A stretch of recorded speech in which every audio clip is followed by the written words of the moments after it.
que calor, ai que calor. SEDOC, Centro de Documentações e Pesquisas da TV Universitária. Nobre Arquivaldo, como vai, irmão? Tudo bom? Edinho Moraes, TV Viva, a sua imagem, não é isso? Quanto tempo? Como é que vai, meu amigo? Me diga aí o que é que manda. Olha só, tô com um material aqui para mandar para ir para Memória TVU. Vocês estão recebendo? Como é que é? Sim, estamos recebendo sim. Você pode enviar, que nós agora vamos ficar no carnaval para rodar esse especial do TVU Memória, tá certo? Pode enviar. Um material digitalizado pelo Acervo do Vídeo Popular de Pernambuco. E dentre outros temas temos lá Nascimento do Paço, Alafim Oió, Silvio Botelho, tudo muito pertinente ao carnaval. E eu vou te mandar de primeira esse de Nascimento do Paço, o grande Nascimento do Paço. Tá beleza? Ficar aguardando. Um grande abraço, irmão. Excelente, Edinho, tá certo. Um forte abraço, a gente se encontra na folia. Até mais. Expert. Vai chegar um material daqui. Antes disso, vamos cadastrar aqui. Acervo do Vídeo Popular. Pronto, tá cadastrado no sistema. Já chegou a fita? Ótimo, ótimo, ótimo. Vamos rodar aqui o Nascimento do Paço. Experts. Vamos rodar agora.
Então é você que é Nascimento do Paço? É isso aí, moço. Nascimento do Paço, o nome que eu ganhei em 1958, num grande concurso de passo que houve em frente ao Diário de Pernambuco. Na ocasião, o locutor era o nosso saudoso César Brasil. E quando foi para contemplar o primeiro colocado, que chamou Francisco do Nascimento, ele aí, Nascimento do Paço, minha gente. E aí eu fiquei com esse nome até os dias de hoje. Francisco Nascimento Filho é o meu nome. 37 anos de passo. Comecei a dançar frevo como todo pernambucano, não é? Que se preza, não é? Quando sente o frevo não pode ficar parado, tem que se mexer. Eu aprendi de olhar, mas na época que eu aprendi de olhar, a gente tinha bons mestres, muitos passistas. O frevo, o carnaval em Pernambuco era feito pelo povo e de repente você via legiões e mais legiões de pessoas interessadas na dança do frevo. Tínhamos grandes campeões na época, né? Como na época que surgiu, em 55, tinha o rei Egídio Bezerra, o Sete Mola, hoje Sete Mola da flauta, né? Dançava frevo, Dó Cadeira do Leite, Zequinha, que foi com vassourinhas para o Rio. Tinha grandes mestres que só em ele dançar já transmitiam uma aula para qualquer pessoa. E aí eu entrei. De maneira que hoje, daquele tempo que havia grandes passistas, só tem Nascimento do Paço.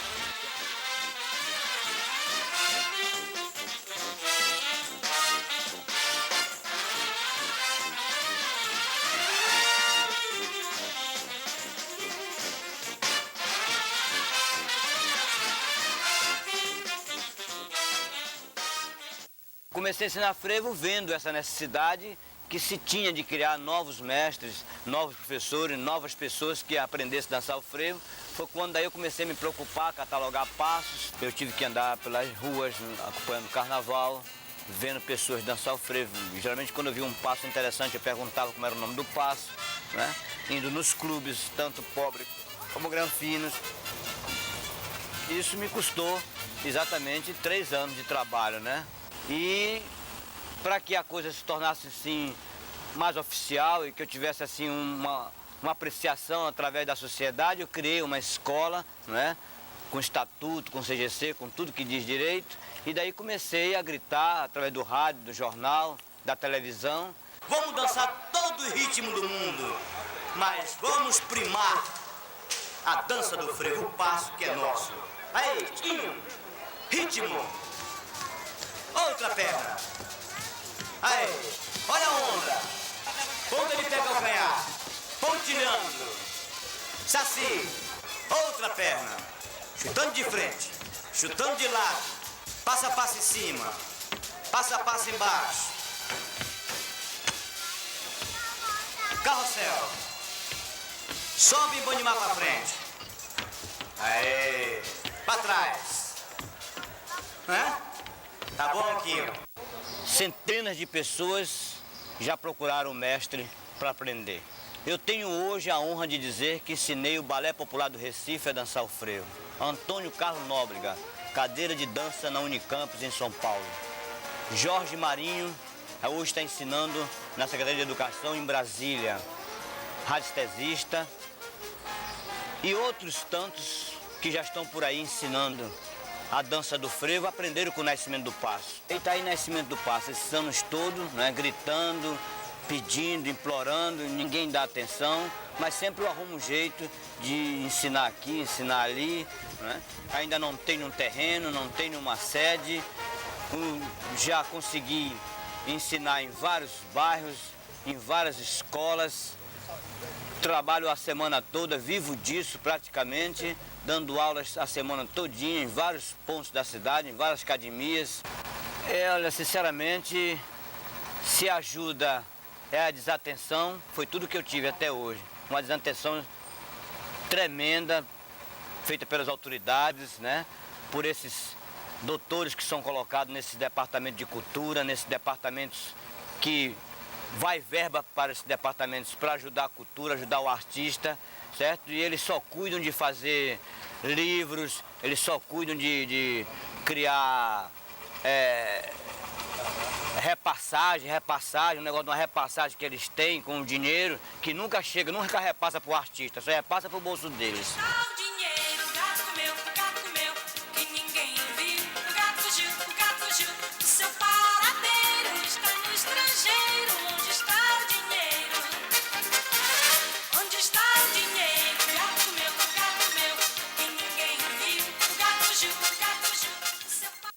E eu não sei até quando isso vai persistir, vai continuar, não sei. O bom seria acabar.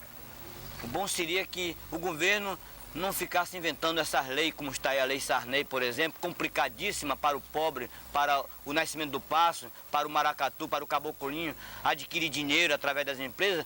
Eu posso informar que tem empresas montando escritórios fora do estado para poder sacar esse dinheiro aí, porque só eles mesmo é quem sabe, só burocrata, cara de contabilidade é quem sabe retirar esse dinheiro aí de imposto de renda, não sei o que, para voltar, para seguir, isso aí é muito complicado para nós. Um dia devia vir diretamente para a entidade, tem tantas entidades tem, e tantas entidades vai receber por ano tanto, e pronto, aí o presidente podia fazer alguma coisa, mas ter que esperar das empresas, a empresa tem que passar não sei o quê, isso não acontece nunca, e isso não vai desenvolver a nossa cultura de maneira nenhuma, desta forma que está aí.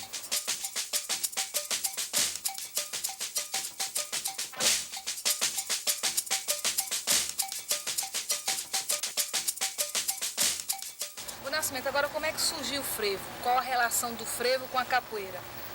A relação do frevo com a capoeira é muito profunda, porque exatamente dos capoeiras daquela época foi que nasceu a dança do frevo. De repente, esses movimentos na frente das fanfarras do frevo, das orquestras daquela época, as bandas de música, tocavam fanfarras, vindo de poca, de machixe, de dobrado, de pastoril. Então, de repente, alguém foi aprimorando os seus movimentos, como também os maestros foram, vamos dizer assim, foram dando mais um ritmo veloz nas suas fanfarras. Daí alguém fez o frevo, né? E já em 50, né? Começaram a surgir os grandes compositores. Antes mesmo, eu não tenho bem assim a data precisa, mas eu sei que em 55, quando eu surgi, eu já encontrei aqui grandes compositores, grandes nomes, inclusive o nosso saudoso Nelson Ferreira, né? Levino, Capiba e tantos, Zumba, Lorival Oliveira, tantos outros que começaram a se dedicar a fazer esses frevos pequenos, com orquestras pequenas, já não precisando mais daquela banda de música como é do 14RI, como é da Polícia Militar. E hoje você tem gravado, guardado, frevos como Come e Dorme, Esquenta a Mulher, né? Canhão 75, né? Trovão, Fogão, tudo frevo assim explosivo, tudo que geralmente quando toca, não é? Explode o povo mesmo. Eu acho que a palavra frevo veio disso aí, né? Quando alguém uma das fanfarras estava tocando aí aquelas músicas bonitas, alguém gritou aí, o povo tá fervendo, e aí alguém também disse, se tá fervendo no frevo, que frevo.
É uma alegria rever essa reportagem mais de 30 anos depois e constatar o quanto ela continua relevante e atual. Antes de mais nada, porque ela traz a trajetória de um dos mais importantes passistas de frevo da história de Pernambuco e dá esse reconhecimento a uma artista popular no momento em que isso não era tão frequente.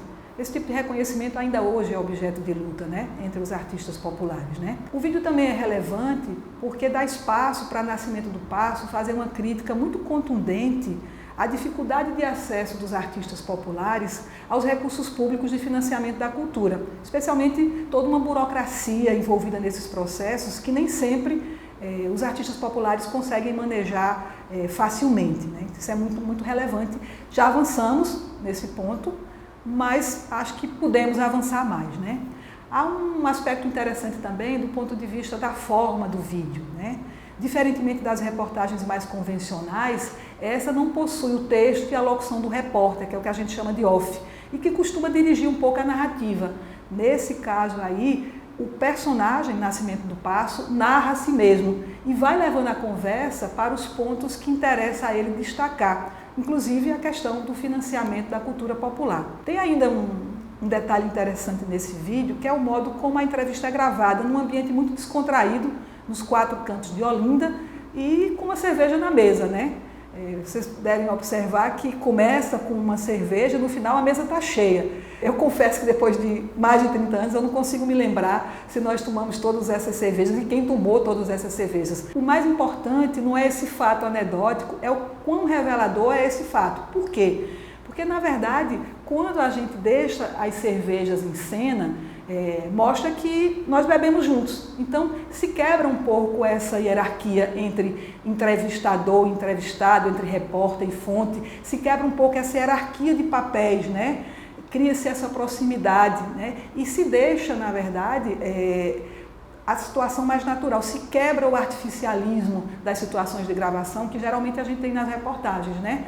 Tudo isso era um pressuposto muito importante do vídeo popular independente, né? Do modo como o vídeo popular independente concebia os processos de representação. E a TV Viva é uma referência das mais importantes nesse movimento.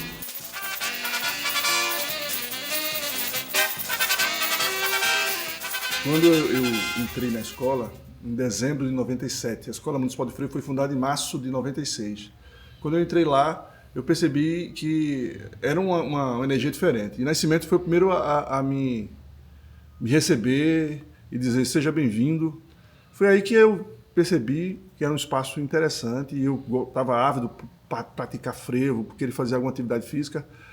Me enveredei pelo Passo, depois me tornei instrutor da própria escola. Aí de lá fundei o Grupo Guerreiros do Passo com outros amigos, fundei uma troça e hoje a gente continua na trajetória de ensino do Passo, tudo inspiração do Nascimento, tudo voltado para a valorização do legado dele. A gente só existe por causa dele. Então, Nascimento foi um artista à frente do seu tempo e que tornou um ambiente muito mais interessante para a formação do Passo. Acho que o frevo deve muito a Nascimento. Nascimento é um incompreendido.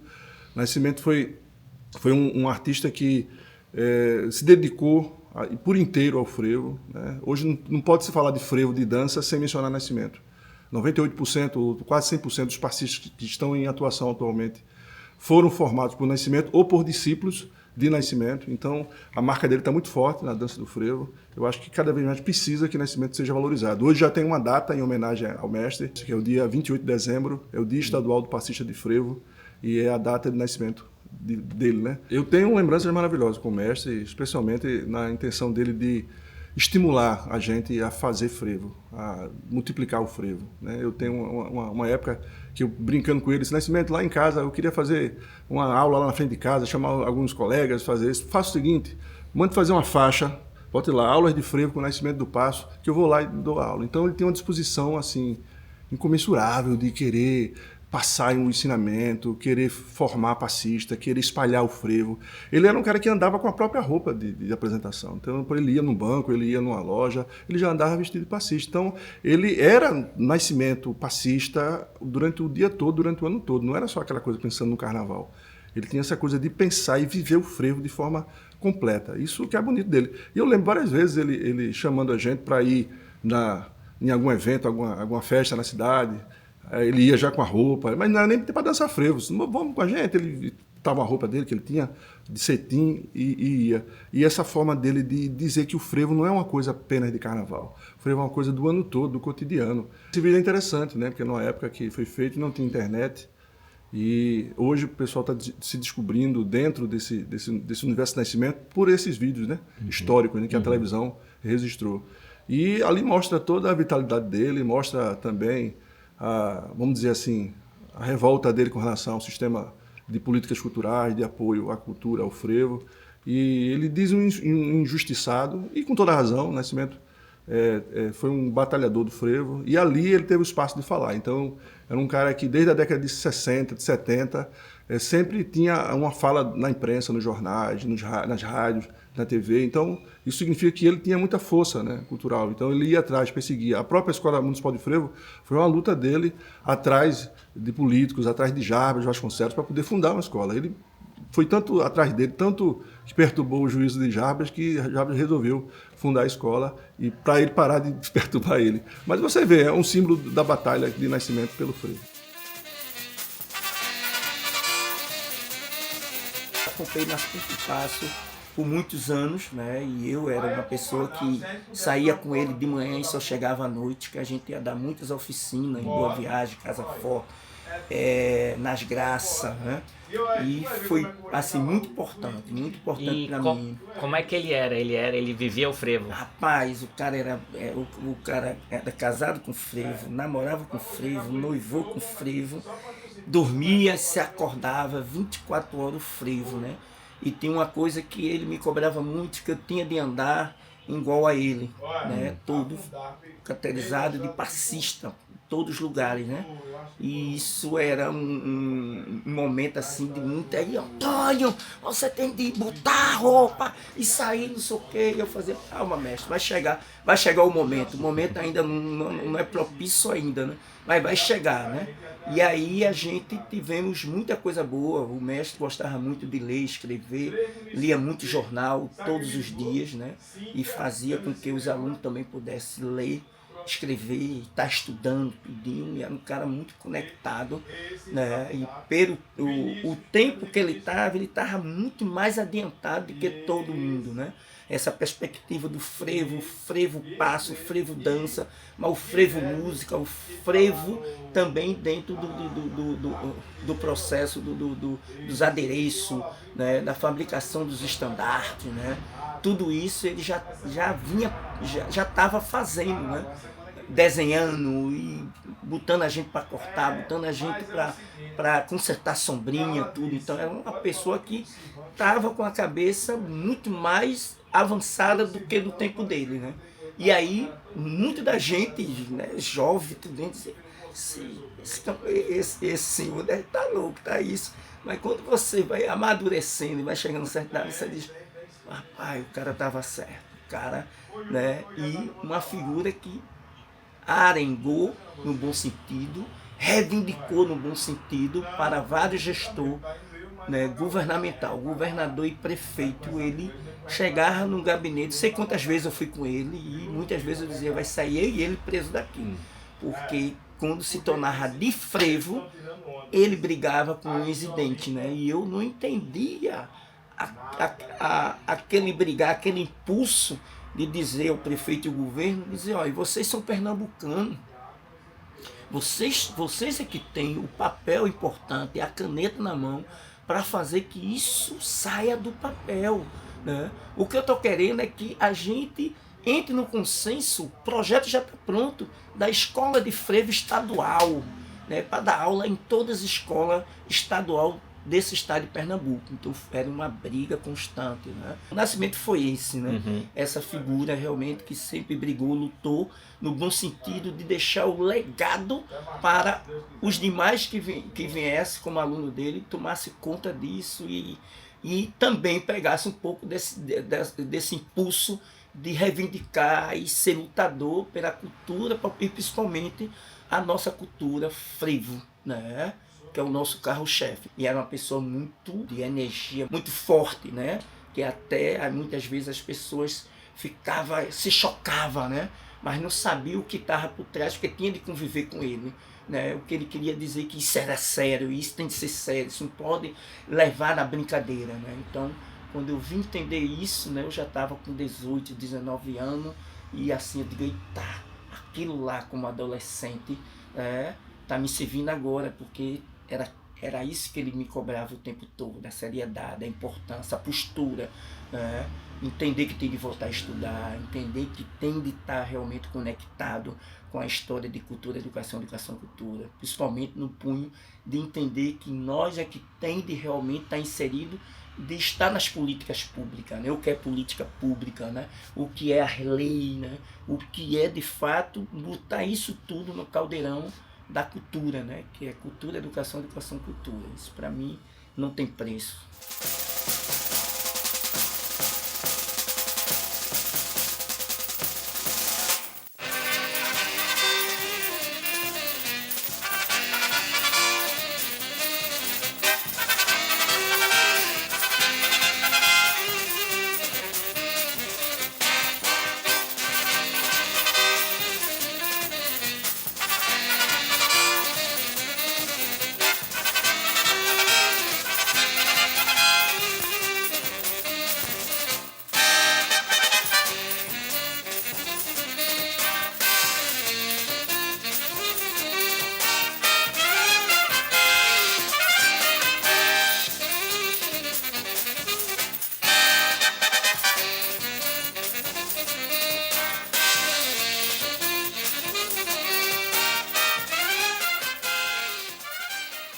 Obrigado, mestre. Aonde o senhor estiver, estamos juntos aqui, o senhor lá e eu aqui na terra.